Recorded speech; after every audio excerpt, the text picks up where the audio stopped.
Hello student, in last lecture we have started second type of reproduction, that is asexual reproduction, and it is also called as vegetative reproduction and apomixis. So in vegetative reproduction we have studied natural vegetative reproduction, and today we are going to learn artificial vegetative or commercial reproडक्शन. Okay, तर artificial म्हणजे काय, तर जे की man-made असतं, म्हणजे तयार केलेलं जे असतं त्याला आर्टिफिशियल म्हणतात, आणि नॅचरल म्हणजे काय असतं, नैसर्गिकरित्या जे काही झालेले असतं ते. It is commonly use for propagation of many crop species, although it may not occur naturally in those species. Stem cuttings are commercially used for the propagation of sugarcane, grapes, roses, etc. Layering, budding, grafting, and good tea are in common use for the propagation of fruit trees and ornamental shrubs. तर हे जे काही propagation केलं जातं, म्हणजे जसं की आपण करतो, एखादी फांदी वगैरे आणून लावतो आणि त्याच्यापासून प्लांट तयार होतात किंवा कलम बांधलं जातं, अशा वेगवेगळ्या ज्या काही टेक्निक्स असतात त्या सगळ्या आर्टिफिशियल व्हेजिटेटिव्ह रिप्रोडक्शनमध्ये येतात. तर त्याच्यामध्ये स्टेम कटिंगचं मोस्टली कशामध्ये केलं जातं, तर शुगर केन, ग्रेप्स आणि रोजेस. कशासाठी, कमर्शियल यूजसाठी, म्हणजे त्याच्यातून आपल्याला काहीतरी प्रॉफिट मिळण्यासाठी. म्हणजे जे ग्रेप्स असतात ते ग्रेप्स काय केले जातात, तर त्यांचे जे वेली असतात त्या कट करून त्या लावल्या जातात आणि त्यालाच पुढे मग नवीन प्लांट तयार होतात. तसंच सेम रोजेसचं पण असतं, गुलाबांची झाडं पण आपण फांद्या कट करून लावतो आणि त्याला प्लांट्स येतात. त्यानंतर लेअरिंग आहे, बडिंग आहे, ग्राफ्टिंग अँड गुटी, हे वेगवेगळे टाईप्स आहेत, ते आपल्याला वन बाय वन पुढे पाहायचे आहेत. तर फर्स्ट काय आहे, cutting. Cuttings, many plant like rose, bougainvillea, croton, coleus, money plant and sugarcane etcetera are grown through their stem cutting.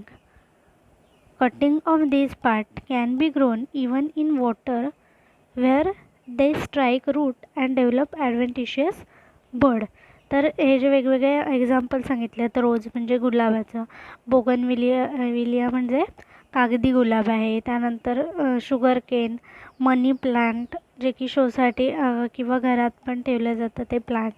तर असे जे प्लांट आहेत त्यांचे स्टेम कट करून, त्यांच्या फांद्या कट करून लावल्या जातात पाणथळ जागेमध्ये. त्या लगेच काय होतात, त्यांची वाढ होऊन त्यांना बड येतात, आणि बड मीन्स त्यांचे जे आईज असतात, कोंब फुटतात त्यांना, आणि ते प्लांटमध्ये त्यांचं रूपांतर व्हायला सुरुवात होते.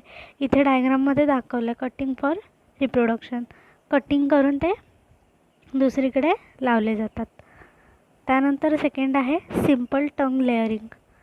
In this method a lower branch of a plant is bent down and covered with moist soil, leaving the growing tip above the soil. A slanting vertical cut is given on selected pencil size stem in the soil before it is bent down.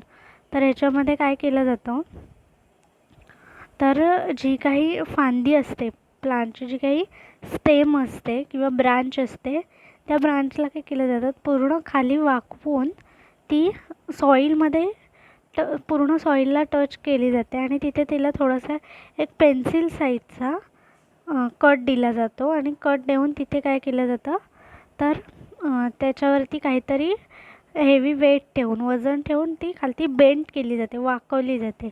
In few weeks time when enough root have developed on the underground portion above the cut part, it is cut off from the parent plant and grown separately as independent plant. तर ह्याच्यामध्ये काय केलं जातं नंतर, तर ते जे जमिनीमध्ये कट जो गेलेला असतो त्याला रूट्स यायला लागतात, मुळं फुटायला लागतात, आणि थोड्या दिवसांनी काय केलं जातं, तर तो जो पूर्ण पार्ट असतो तो कट करून दुसरीकडे लावला जातो, आणि मग काय होतं, त्याच्यापासून पूर्णपणे नवीन प्लांट तयार होतं. तर ह्याला काय म्हटलं जातं, सिम्पल टंग लेअरिंग. ओके, ह्याचं एक्झाम्पल आहे ग्वावा ट्री, म्हणजे पेरूचं जे झाड असतं त्याचं जे काही हे केलं जातं प्रोपॅगेशन किंवा वाढवली जाते, प्लांटची वाढ केली जाते, ती अशा पद्धतीने केली जाते. कसं, सिम्पल टंग लेअरिंग. त्यानंतर आहे एअर लेअरिंग और गुट्टी. तर एअर लेअरिंगला दुसरं नाव आहे गुट्टी. तर जसं सिम्पल टंग लेअरिंग होतं त्याच पद्धतीने एअर लेअरिंग आहे. फक्त सिम्पल टंगमध्ये काय होतं, तर ती सॉईलमध्ये जे काही प्लांट आहे ते आत घातलं जात होतं. एअर लेअरिंगमध्ये काय असणार आहे, वरच्यावर हवेतच किंवा अधांतरी ते प्लांटवरतीच जे काही लेअरिंग असेल ते केलं जातं. It is similar practice where bending of branches not possible because of height of plant and due to woody nature of stem. जसं की सिम्पल टंग लेअरिंगमध्ये काय होत होतं, तर ते जे प्लांट्स असतात ते प्लांटची हाईट थोडीफार छोटी असते किंवा त्यांचं जे वूड असते, त्यांच्या ज्या स्टेम्स फांद्या असतात त्या थोड्या फ्लेक्झिबल असतात, म्हणून त्यांच्यामध्ये ते पॉसिबल असतं. पण काही प्लांट्समध्ये ते पॉसिबल नसतं, त्यांच्यामध्ये एअर लेअरिंग केलं जातं. It is method of ring of bark measuring 2 to 3 cm length is removed from the selected pencil size stem and it is covered with moist sphagnum moss and enclosed with polythene sheet tightly tied with jute string. तर ह्याच्यामध्ये काय केलं जातं, इथे आपल्याला डायग्राममध्ये सुद्धा दाखवलेलं आहे की जी ग्रीन कलरमध्ये दिसते ती हे असते, फांदी असते. तर त्या फांदीला काय केलं जातं, त्या फांदीवरचं 1-2 ते 3 सेंटीमीटरचं जे साल असते वरची ती काढली जाते आणि त्याच्यावरती मॉस म्हणजे गवत ठेवलं जातं. गवताने ते कवर केलं जातं आणि वरती पॉलिथिन बॅग लावली जाते. आणि त्या पॉलिथिन बॅगमुळे काय होतं, तर आतमध्ये तो जो कट केलेला एरिया असतो तिथे रूट्स फुटायला लागतात आणि ते जे काही रूट्स असतात ते नंतर मग काय केले जातात, कट करून न्यू प्लांट म्हणून लावले जातात. तर याचं एक्झाम्पल काय आहे, फॉर एक्झाम्पल कुठल्या प्लांट्समध्ये केलं जातं, पोमेग्रेनेट आहे, त्यानंतर जॅस्मिन आहे, तुझा एक्सेट्रा, असे वेगवेगळे एक्झाम्पल आहेत त्याचे. ओके, त्यानंतर आहे grafting. It is specially important for propagation of seedless varieties of plant. It consists of inserting a small branch into a rooted plant. तर जसं की ग्राफ्टिंगमध्ये काय केलं जातं, जे की कलम बांधले जातात ना, त्याला ग्राफ्टिंग म्हटलं जातं. म्हणजे एका प्लांटवरती दुसऱ्या प्लांटची जी काही फांदी असेल ती लावली जाते, तर त्याला ग्राफ्टिंग म्हटलं जातं. तर त्याच्यामध्ये काय केलं जातं, जे ओरिजिनल प्लांट असतं त्याला कट देऊन, जसं की समजा ओरिजिनल प्लांटला अशा पद्धतीने कट दिला जातो आणि त्याच्यावरती दुसरी प्लांटची जी स्टेम असते ती अशा पद्धतीने ॲड केली जाते आणि इथे टाय केलं जातं, पूर्णपणे बांधलं जातं. जे की आपण बघतो कलम बांधलेले असतात, तर ते अशा पद्धतीने बांधले जातात. तर grafted and stock and scion fit well. तर जे की स्टॉक आणि सायन 2 पार्ट असतात. स्टॉक म्हणजे काय असतं, तर जे प्लांटचा पार्ट असतो आणि सायन म्हणजे दुसऱ्या प्लांटचा पार्ट जो की त्या स्टॉकमध्ये इन्सर्ट करणार आहोत. तर ते जे दोघंही कसे असले पाहिजेत, व्ही शेप असतात. एका व्ही शेपमध्ये म्हणजे एका स्टॉकला खाच असते आणि त्या खाचेमध्ये जे सायन असतं ते आतमध्ये इन्सर्ट होतं. ओके, फॉर एक्झाम्पल काय काय आहे, for example flower and fruit plants like rose, bougainvillea, citrus, mango, chikoo etcetera. Okay, त्यानंतर आहे बडिंग. लास्ट आहे बडिंग. तर इथे दाखवलं आपल्याला बडिंग.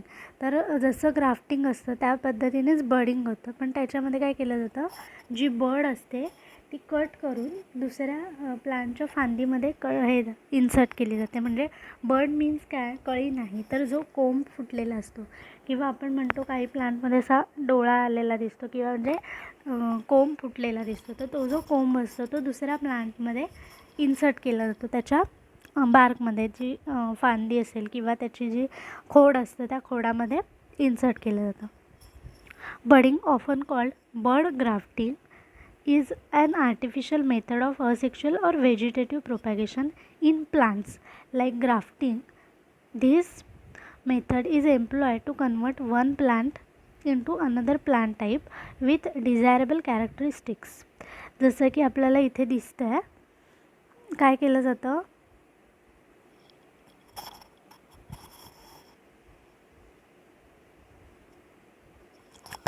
इथे आहे हा जो टी शेप दिसतोय तशा शेपमध्ये एकदम वरच्यावरती कट केला जातो आणि ते ओपन करून तिथे काय केलं जातं, तर इथे जी दिसते बड इन्सर्ट, म्हणजे तो जो डोळा किंवा कोंब आलेला असतो तो इन्सर्ट करून हे असं जे टाय केलेलं दिसतं ना ते बांधलं जातं. त्यानंतर अशा पद्धतीने त्याला नवीन प्लांट फुटायला सुरुवात होते. तर त्याला काय म्हणतात, बडिंग. ओके, फॉर एक्झाम्पल काय काय आहे याच्यामध्ये, कुठल्या टाईपचे प्लांट्स असतात, तर रोज, बेर एक्सेट्रा अशा पद्धतीच्या प्लांट्सचं बडिंग केलं जातं. ओके, तर हे काय झालं, असेक्शुअल रिप्रोडक्शनमध्ये व्हेजिटेटिव्ह रिप्रोडक्शनचे जे 2 टाईप्स होते ते आपण बघितले. काल बघितलं नॅचरल व्हेजिटेटिव्ह रिप्रोडक्शन आणि आज कुठलं बघितलं तर आर्टिफिशियल व्हेजिटेटिव्ह रिप्रोडक्शन. ओके, त्यानंतर नेक्स्ट लेक्चरला आपण बघणार आहोत ॲपोमिक्सिस. Okay, thank you.